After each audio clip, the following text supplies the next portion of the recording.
제가 처음으로 이 대정부 질문에 경제 분야에 섰습니다. 국민을 대신해서 조목조목 짚을 거는 짚고 국민이 희망하고 바라는 것, 우리 정부와 함께 노력하는 그 대화의 장이 됐으면 좋겠습니다. 천망회회 소위 불실이라는 말이 있습니다. 하늘의 그물은 성긴 것 같아도, 엉성한 것 같아도 빠져나갈 수 없다는 뜻입니다. 내란 비상기염을 일으킨 윤석열 대통령은 국민의 그물에 빠져나갈 수 없을 것입니다. 역사의 주인공은 다시 우리 국민이 될 것입니다. 저는 그렇게 믿고 있습니다. 질의하겠습니다.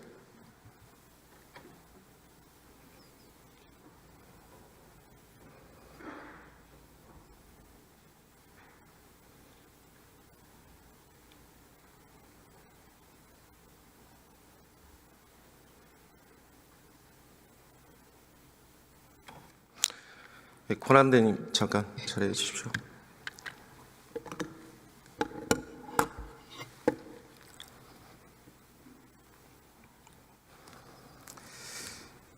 네, 권한대님 상임위에서 못 봐가지고 제가 여기까지 나왔습니다. 네. 이제 뵙게 됐네요. 고군분투 하신 거 제가 보고 있고요. 다만 저희 국회에서 부족한 것, 또 미진한 것, 또 이 헌정 질서와 민주주의를 수호하기 위한 가치관, 세계관, 철학, 이 부분들에도 좀 차이가 나는 것 같아서 여러 의원님들이 아마 그 부분들을 질의하셨던 것 같고요. 그 다음에 헌법적으로 민주주의 지금 헌재에서 진행되는 것들을 조목조목 이걸 진단하신 것 같습니다. 오늘 저는 경제 분야니까 주로 경제 관련된 부분들을 좀 질의 드리겠습니다. 먼저 예비비 관련해서 제가 질의 드리겠습니다. 저기서 제가 주목한 게 있습니다. 국정원 1차장한테 자금이면 자금. 어떤 자금일까? PPT 올려주시면 시간 갑니다. 내려주세요. 저기 대통령 지시를 통해서 쪽지 받으셨다고 그랬잖아요. 대통령이 계신 자리에서 그러니까 뭐 참고 당시에 나왔던 전 참고 자료로 생각하고 받았습니다. 대통령이 받으라고 해서 받은 거 아닙니까? 뭐 일단 그렇죠. 참고하라고 해서 제가 받았습니다. 그러면 우리 대행께서는 그게 김용현이 작성을 했던, 비서관이 작성을 했던, 그걸 생각하지 않으셨을 거 아닙니까? 뭐 대통령의 지시니까 대통령이 책임지고 나한테 이런 지시를 했다라고 해서 받은 거 아닙니까? 그 당시에는 그걸 인지 못했습니다. 아까 말씀드렸잖아요. 전 그 당시에 내용도 보지 못했고 이건 참고하라고 해서 그냥 주머니에 넣었습니다. 아마 그 당시에는 경황도 없었고 제가 나중에 그걸 인지를 하게 됐습니다. 그러니까 대통령이 받아가라니까 받으신 거 아니에요? 네, 일단 뭐 참고해서 받아가라고 하시고 네. 참고하라고 그렇죠. 말씀드렸습니다. 네. 그러니까 대통령이 책임지는 자리 아닙니까? 대통령이 아니 부하 직원한테 예를 들면 이거 참고하라고 준 거면 자기가 책임지는 거 아닙니까? 왜 작성을 안 했다고 왜 피해가죠? 작성을 뭐 본인이 할 수 있어요? 비서관, 제 기억에 뭐 장관, 말씀을 드린 거니까. 뭐. 그러니까 그렇게 인지하셨을 거라고 저는 생각이 들어요. 쪽지를 접어서 받았다 이렇게 말씀하셨잖아요. 그 접힌 상태에서 전달을 해줬습니다. 그러면 내용은 못 보셨다는 네. 얘기를 꾸준히 얘기하셨고 기재위에서는 이렇게 발언하셨어요. 유동성 관련된 얘기 같다. 제가 첫 줄이 예비비라는 걸 봤는데 그거조차 예비비 보셨죠? 네, 그런데 그 부분을 예비비는 보셨어요. 예비비란 말을 기억을 못해서 그러니까 예비비는 제가 보셨어요. 재정자금의 그렇죠? 유동성이라고 예비비는 보셨어요?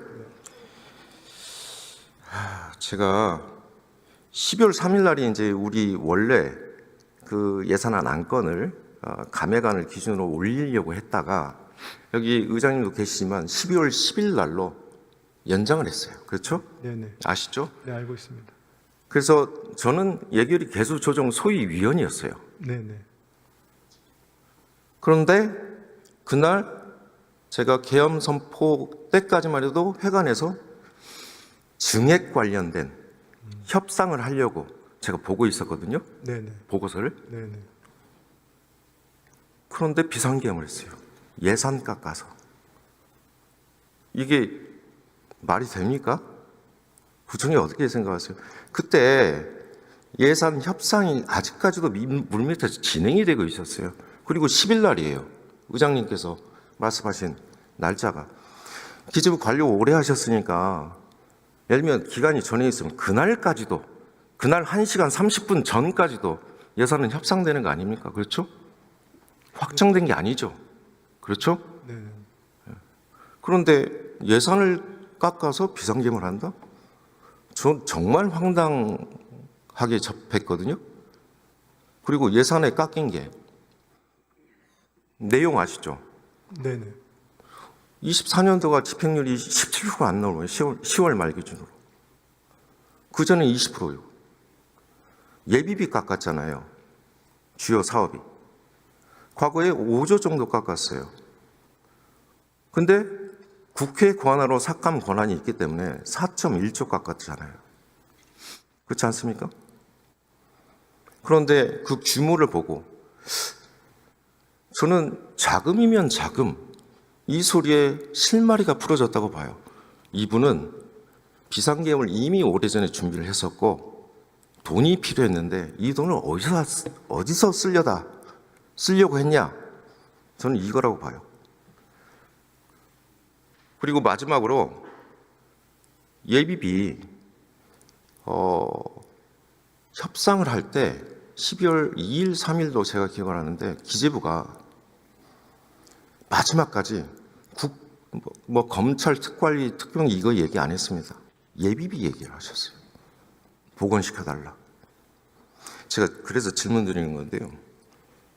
12월 3일 당일 기재부가 국정원 예비비 지출한 거 아세요? 전 모르겠습니다. 네, 혹시 밑에서 보고 못 받으셨어요? 네, 전 모릅니다. 비상계엄 전에 그 당일날 네, 국정원이 예비비 가져갔어요.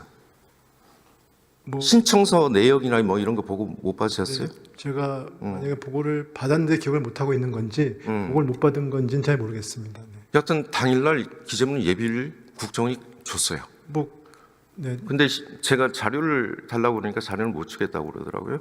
아마 나중에 검찰 조사를 통해서 좀 밝혀질 거라 보고요. 자, PPT 띄워주십시오. 저 권선동 대표께서 저 아세모글로 로빈슨 교수 뭐 언급하시면서 핵심을 못 찔러주신 것 같아요. 저게 핵심입니다. 국가는 왜 실패하는가? 좁은 회랑, 권력과 진보, 이 세 권의 책에서 들어오는 그 핵심적인 가치가 저겁니다. 최상목 권한대행께서 지금 권한대행이잖아요. 경제뿐만이 아니고. 그러면 제가 저 주제를 통해서 얻을 수 있는 건 뭐냐면 민주주의 핵심입니다.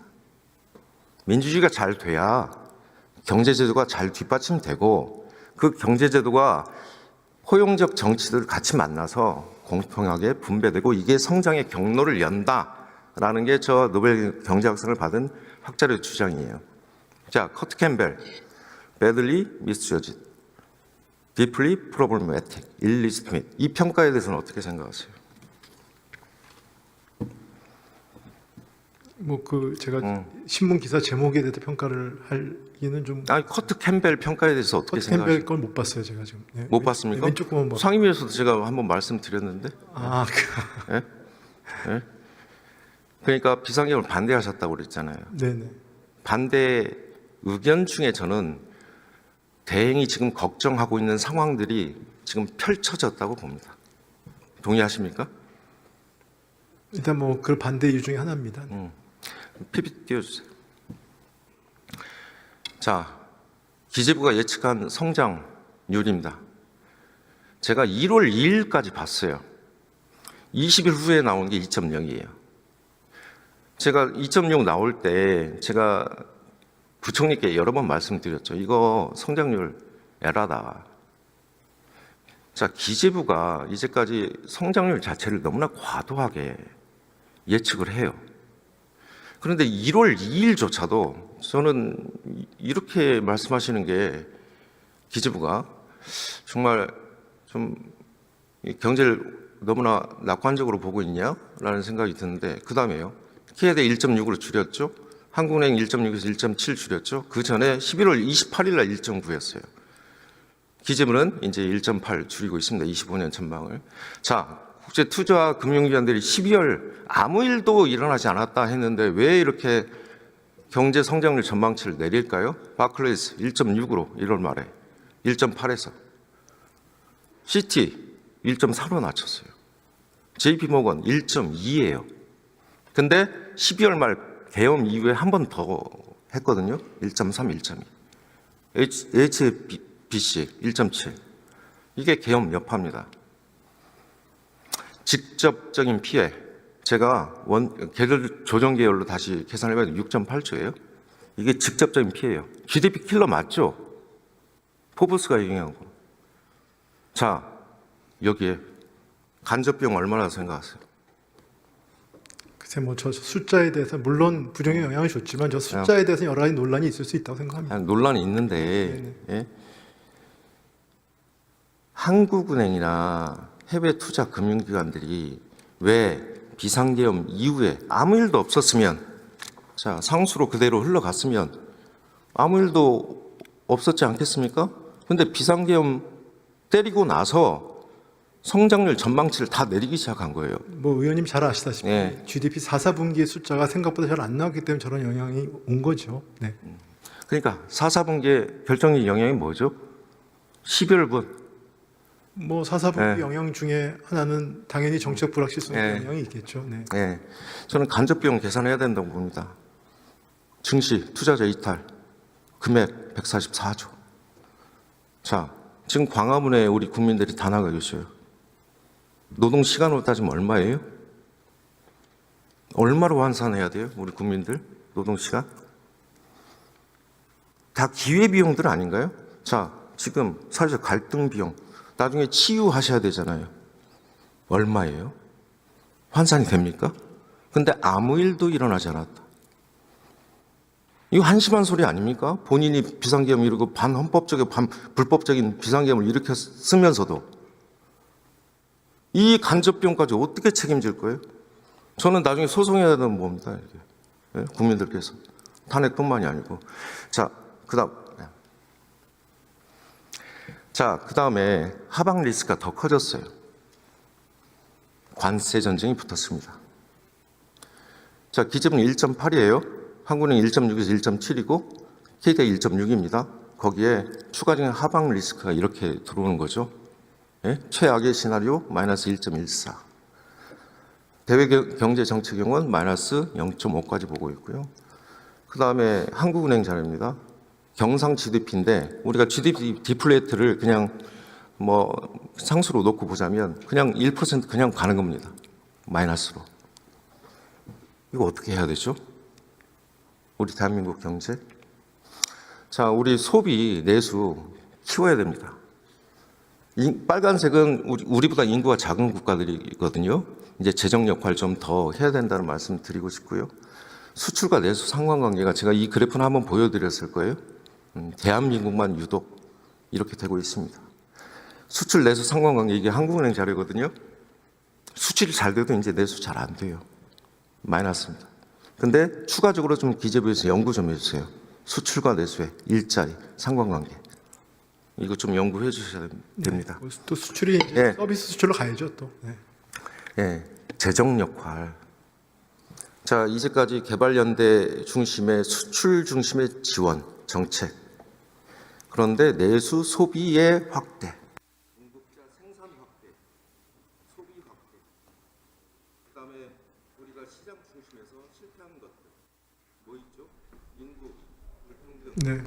저출생. 이건 시장에서 해결할 수 없어요. 네, 그렇습니다. 기후, 환경, 네, 네. 재정 역할 투자에. 그렇죠? 네. 추경에 동의하셨습니까? 뭐 중요 원칙에 대해서 논의를 하겠습니다. 네. 네, 지금 문제를 치유하는 방향으로 추경을 해야 한다고 생각합니다. 네. 네. 자, 그러면 지금부터 잠시만 주목해 주시기 바랍니다. 제가 구독자분들을 위해서 선물 하나를 준비했는데요. 제가 항상 여러분들께 드리는 말씀이 있습니다.